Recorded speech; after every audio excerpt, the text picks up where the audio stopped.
ನೂತನ ಸಚಿವರಿಗೆ ಖಾತೆ ಹಂಚಿಕೆ ಕಸರತ್ತು ನಡೀತಾ ಇದೆ. 19 ನೂತನ ಸಚಿವರಿಗೆ ಖಾತೆ ಹಂಚಿಕೆ ಟೆನ್ಷನ್ ಇದೀಗ ಶುರುವಾಗಿರುವಂತದ್ದು. ಒಂದು ಕಡೆ ಸರ್ಕಾರದ ಮುಂದೆ ಇರುವಂತ ಸವಾಲುಗಳು ಕೂಡ ಹಲವಾರು.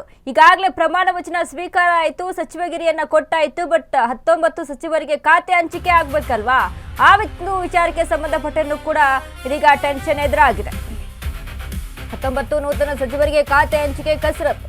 ನೂತನ ಸಚಿವರಿಗೆ ಖಾತೆ ಹಂಚಿಕೆಯ ಟೆನ್ಷನ್ ಇದೀಗ ಶುರುವಾಗಿದೆ. 19 ಸಚಿವರಿಗೂ ಖಾತೆ ಹಂಚಿಕೆ ಬಗ್ಗೆ ಮಹತ್ವದ ಸಭೆಯನ್ನ ನಡೆಸಲಾಗ್ತಾ ಇದೆ. ಶೀಘ್ರವೇ ಹೊರಬೀಳಲಿದೆ ಅಧಿಕೃತ ಪಟ್ಟಿ. ಯಾರ್ಯಾರಿಗೆ ಯಾವ್ಯಾವ ಖಾತೆ ಅನ್ನುವಂಥದ್ದು, ಯಾರಿಗೆ ಯಾವ ಖಾತೆ ಕೊಡೋದು, ಇದು ಒಂದು ದೊಡ್ಡ ಟೆನ್ಷನ್. ಸದ್ಯ ಡಿಕೆ ಶಿವಕುಮಾರ್ ಸಂಪುಟದಲ್ಲಿದ್ದಾರೆ 33 ಸಚಿವರು.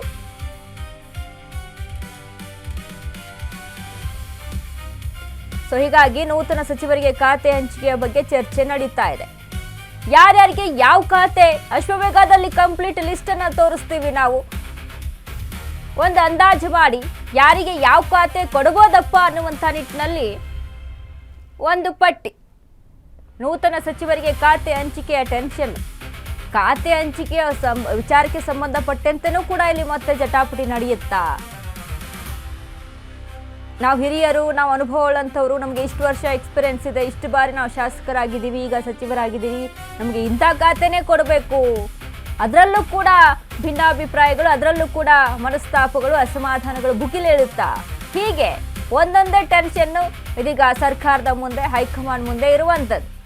ಹಾಗಾಗಿ ನೂತನ 19 ಸಚಿವರಿಗೆ ಯಾರಿಗೆ ಯಾವ ಖಾತೆ, ಅಶ್ವವೇಗದಲ್ಲಿ ಒಂದು ಕಂಪ್ಲೀಟ್ ಲಿಸ್ಟ್ ಅನ್ನ ತೋರಿಸ್ತೀವಿ ನಾವು.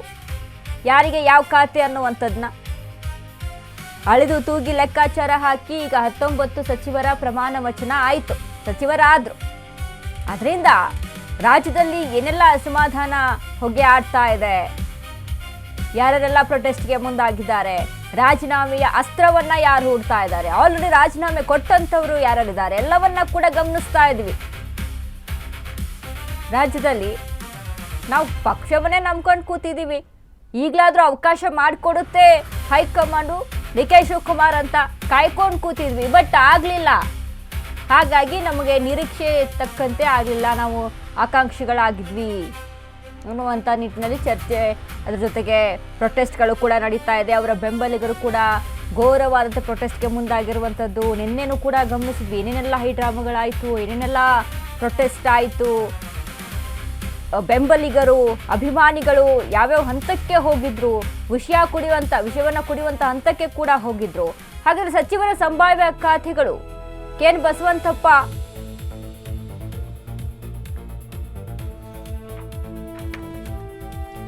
ಸಂಭಾವ್ಯ ಖಾತೆಗಳನ್ನ ನಾವು ಗಮನಿಸ್ತಾ ಹೋಗೋದಾದ್ರೆ ಒಂದು ಅಶ್ವವೇಗ ನ್ಯೂಸ್ ನಲ್ಲಿ ಒಂದು ಲಿಸ್ಟ್ ಅನ್ನ ಮಾಡ್ಕೊಂಡಿದ್ವಿ. ಅದರಲ್ಲಿ PM ನರೇಂದ್ರ ಸ್ವಾಮಿ ಸಮಾಜ ಕಲ್ಯಾಣ ಇಲಾಖೆಯ ಖಾತೆಯನ್ನ ಕೊಡಬಹುದೇನೋ ಒಂದು ಅಂದಾಜಿನ ಮೇರೆಗೆ. ಇನ್ನು ಬಸವರಾಜ ರಾಯರೆಡ್ಡಿಗೆ ಕಾನೂನು ಮತ್ತು ಸಂಸದೀಯ ವ್ಯವಹಾರ ಖಾತೆ, SS ಮಲ್ಲಿಕಾರ್ಜುನ್ ತೋಟಗಾರಿಕೆ ಮತ್ತು ಗಣಿ ಭೂ ವಿಜ್ಞಾನ, N ಚಲುವರಾಯಸ್ವಾಮಿ ಕೃಷಿ ಖಾತೆ, KM ಶಿವಲಿಂಗೇಗೌಡ ವಸತಿ ಖಾತೆಗಳು, ಲಕ್ಷ್ಮಣ ಸವದಿ ಸಹಕಾರ ಮತ್ತು ಸಕ್ಕರೆ ಖಾತೆ, ಮಧು ಬಂಗಾರಪ್ಪ ಪ್ರಾಥಮಿಕ ಮತ್ತು ಪ್ರೌಢ ಶಿಕ್ಷಣ.